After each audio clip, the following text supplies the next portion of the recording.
mayamasi akhoi dadaga akhoi inamaga dadai machanupa aniga ngasidi Raksha Bandhan numini abako ado engonda chak pijadori aina bae ado moi change huje mayam pung 11 pung 13 rom tare do dadai machanupa ani asiga baire ado akhoi inamaga dadaga na siga phammi abako dadaga inamaga siga baire ado mayam mobani huje moi nga ga purang na bae abako ado huje akhoi da chak charaga handoini ado kaiki porkin muji ngase abako mayam jum siga ngang oi trabanina aina ngang sa do ren toise ai biscuit ka pubire toise ada haino ju pore adu gi namkin kanon su pore abako dalmut pekelam su pore adegi cha ina mana chamdong chaning ai na ma su chamdong khara tawna baina manam ju pore si mana se kaure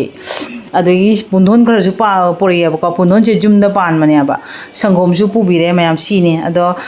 sigana baw pore abako baw se okhak jami matum ju jam chawe maninga su jawre ado mayam tap na thongdo ge abko ado moina bak tunge da aina iron na baina siga hawai sang mine karone abune phuto bane abko ado hawai khara chu phut na thamme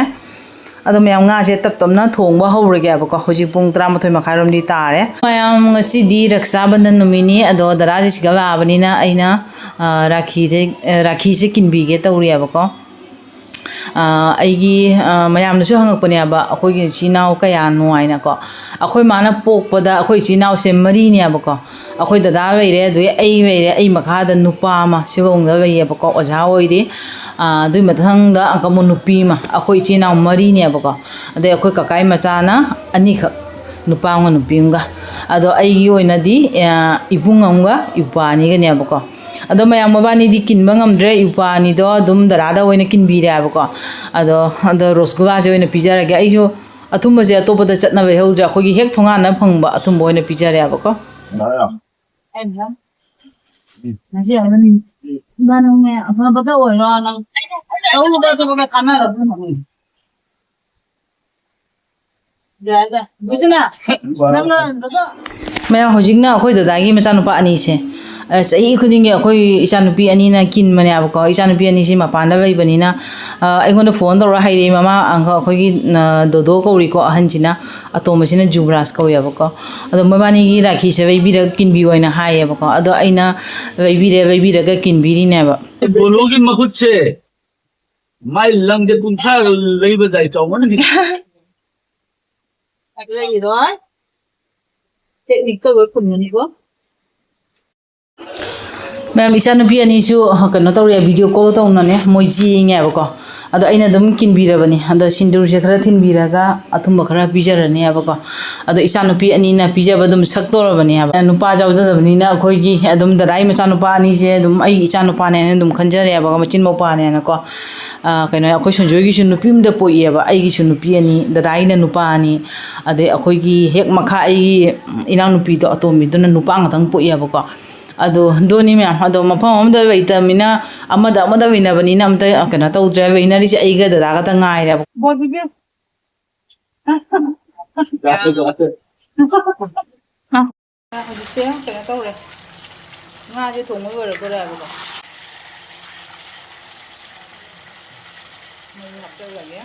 sigana hawai thong mo ra ira mayam hu ji se mai hap sa we ha ta so ri na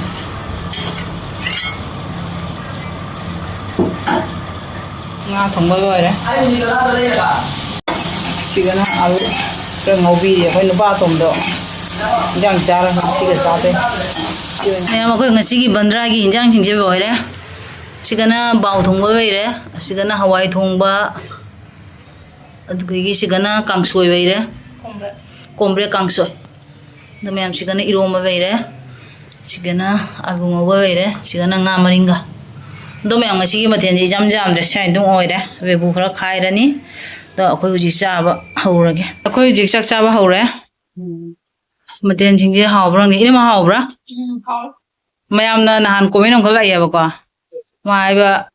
akhoi gi jumda mi kana we ge akhoi mai mau ga mamu nupi ga we try na hai ba ko mayam si akhoi magi mamu nupi ahani si se atomi na sibong da ahan na siga we re ma sina machu nupa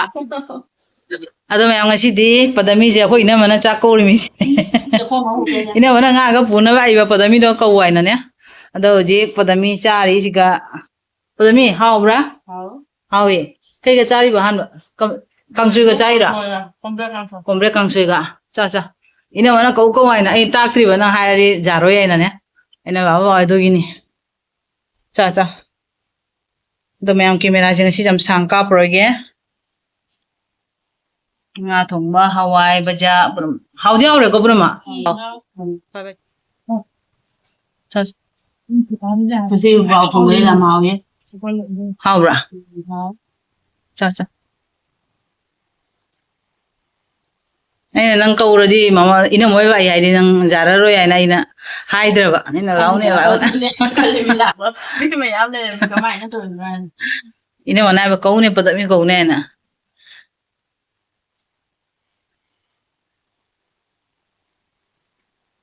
amtang chakhom na chaw nong tang huo du ga yi we sana ba tawrage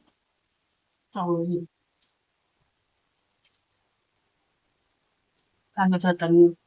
chakta kan kalaira akoi da sangam da brang ma khara petak to sa ya bani ta ko ja ra ga.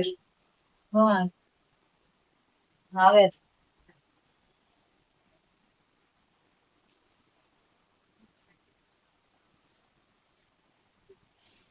Sige Raksha Bandhan ge namiki na mga dala na puro nga ba ha ore Cha kan ko. Ha.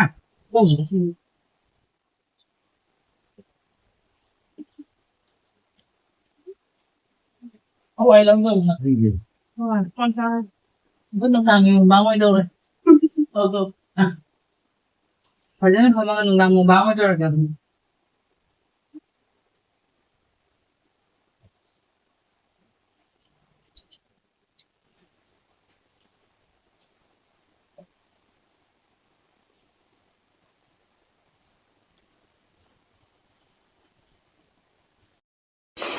Mẹ ngasi ki video khunam se nungai tra ba ko kai nai da ngasi se sa ba ma ni na phen tha ba gi ma khon sina nungai tra du ga ising su lak ba gi motor tha ba ma khon sina ja ra ba ko ado video se ma'am kana taw re du ma khon ma'am o ta ra su ma'am ignore to biro adu ga ngasi gi oina di video se matang si ga thamma ge thong ma tha pa gi phajana ut ke ri khanjara mane ba ko adum ithom dan na koinom no mani na nungai tra ba ko ado ni ma'am Jaubi babu di padami su jaubi re koi na ma su jaubi re dunia ba mayam punna su tauminari ne